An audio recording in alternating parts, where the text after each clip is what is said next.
Yeah. Try to beat you up. Come downstairs. You know you in front of the courthouse trying to act like you're tough. Like, yeah, stop. Yeah, let's go around the corner. Let's go around the corner. Come on, let's go. Stay to beat you up. Turn around. Like your mother's ugly? Turn around. Like your mother's ugly? Oh, same thing. Oh, okay. Same thing. Oh, okay. Just watch. Yeah, okay. We could text her right now. Right now.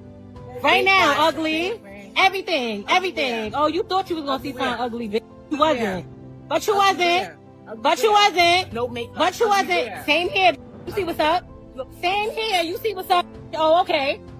Get ready, because this courtroom drama was nothing short of explosive. It didn't just get intense, it turned into complete madness. Imagine this. A famous rapper breaking down in real tears while her own husband walks up to the stand and testifies. Like, miss, where's your remorse? Like, where's your sorriness? Where's your sadness? Like, at the end of the day, I don't care what I go through with nobody. I would never want to see nobody die.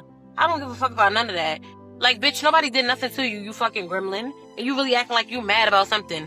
Ice grilling somebody, ugly ass. Then you acting tough in front of a courthouse. Like, bitch, we're gonna go to jail. You've been to jail before. I'm sure you don't want to go back, bitch. Like, what are we doing here? Come around the corner.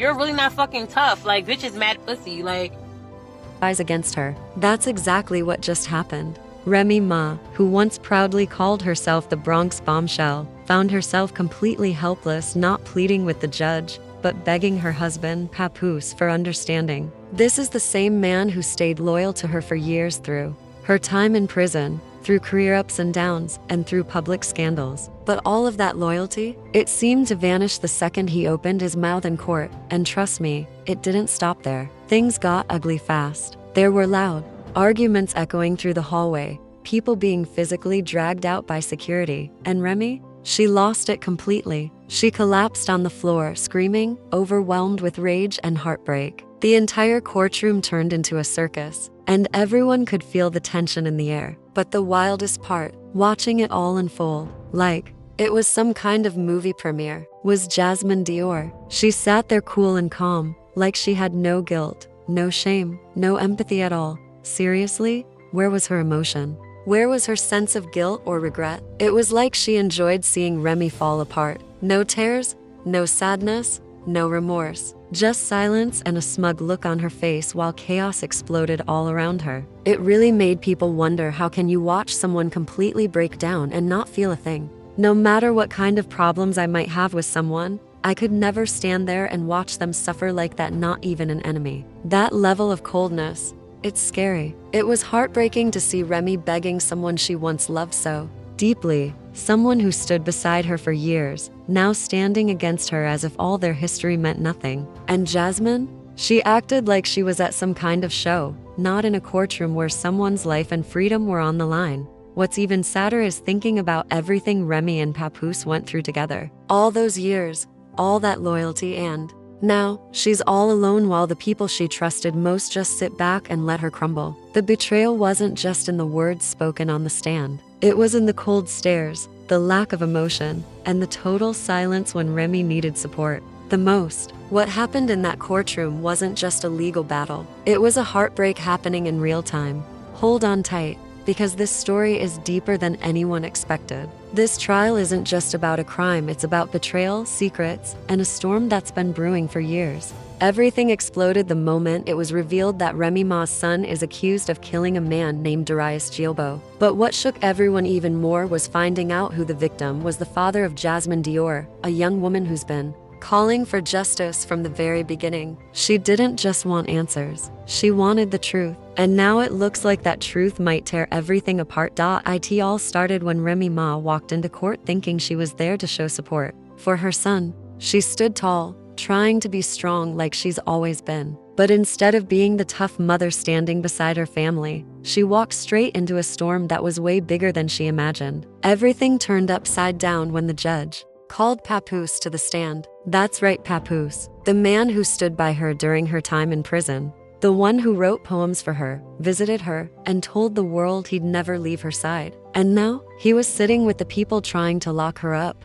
The moment his name was called, Remy's face went pale. It was like the air had been sucked out of her body. She looked around, confused, maybe even in denial. But the cameras zoomed in, reporters scribbled notes, and the crowd held their breath. When Papoose walked to the witness box, it wasn't just shocking. It felt like betrayal in its purest form. The man who once promised to protect her was now helping tear her world down. But what made everything worse were the whispers that started before the trial even began. Rumors were flying that Papoose had been working with the prosecution for months, quietly handing over data, timelines, and even sharing Remy's private schedule. They say he helped secure phone records, GPS data, and maybe even video footage. That painted a very ugly picture. Whether those rumors are true or not, one thing is clear. His testimony shook the courtroom to the core. As he started speaking, his voice was cold. There was no emotion, just statements. Yes, I was home when Jace came back that night. Yes, Reminisce knew about the fight earlier that day. Yes, I told them to stay quiet until they got legal help. With every word, Remy's face crumbled. More and more. And then came the moment that nearly broke her. Papoose said she had sent $20,000 to someone connected to the case. The implication? Hush money, damage control. That was enough to send the courtroom into chaos. Jasmine Dior, sitting right in the front row, stood up and screamed, "Tell them about the burner phone, Papoose." That one line sent everyone into a frenzy. Security rushed in. People were yelling. Reporters were snapping photos like crazy. Remy just sat there frozen, stunned, unable to move. She had no words, no reaction. She looked like her entire world had just collapsed right in front of her. When the judge called for a break, things only got worse. Outside in the hallway, Remy tried to hold herself together, but it didn't last long. Jasmine followed her, shouting, "Your son took my father. Now your husband is taking your legacy." That moment pushed Remy to her breaking point. She turned around, fists clenched, but instead of lashing out, she whispered something that sent chills down everyone's spine. "This isn't over." And she meant it, because right after that, as she stepped outside, someone caught her on a phone call yelling, "Tell my lawyer to pull every message, every email. If he wants war, he's got it." No one knows for sure who she was talking about. Was it Papoose? Someone else pulling the strings? That's the mystery. But what's clear is this trial isn't just about Remy's son anymore.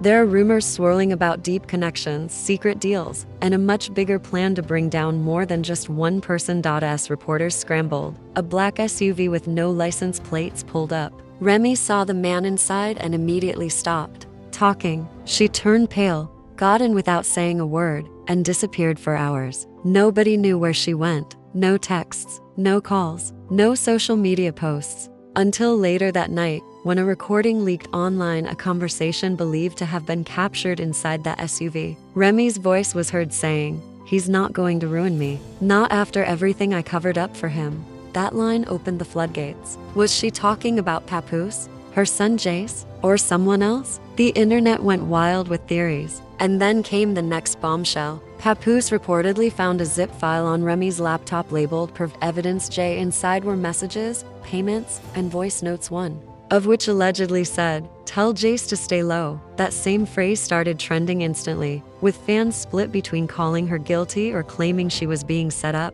Back at the courthouse, Jasmine Dior went live on Instagram. Standing in front of reporters and supporters, she held up what she claimed was the burner phone. She played a voicemail of a distorted voice that many believe was Remy's saying, "They can't trace it to Jace. He wore gloves. You know that." That one clip divided the internet. Some fans started turning on Remy. Others defended her, saying the phone could have been planted or tampered with. What made it worse? Papoose never denied the leak. In fact, some insiders say he gave a backup drive to the DAW labeled "Rem for you." People couldn't tell if that was a petty move or a deadly one. Then more public figures started reacting. Fat Joe posted, "I pray for all involved. Some wounds don't heal." Nicki Minaj added fuel to the fire by posting a unicorn and scale emoji, no caption, just shade. Fans knew what that meant. And then, late that night, another leak dropped. Security footage from a gas station showed a car matching Jace's parked next to an SUV registered to Papoose. A voice on the video said, "Tell your pops to turn the dashcam off."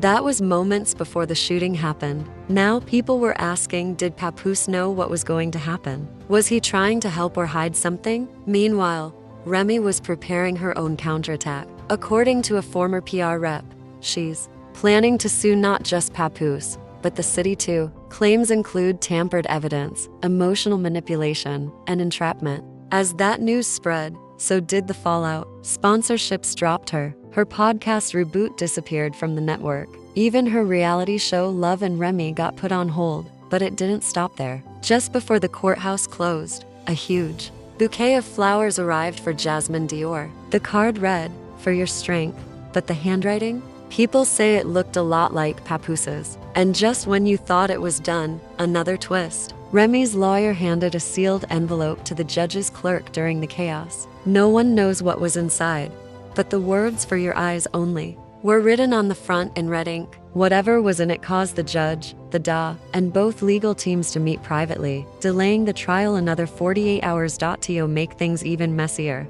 a producer from Remy's past popped up with a video saying she was panicking the night before the murder. She said something about loose ends, he claimed. Was it true? Maybe not, but the internet didn't care. People ran with it.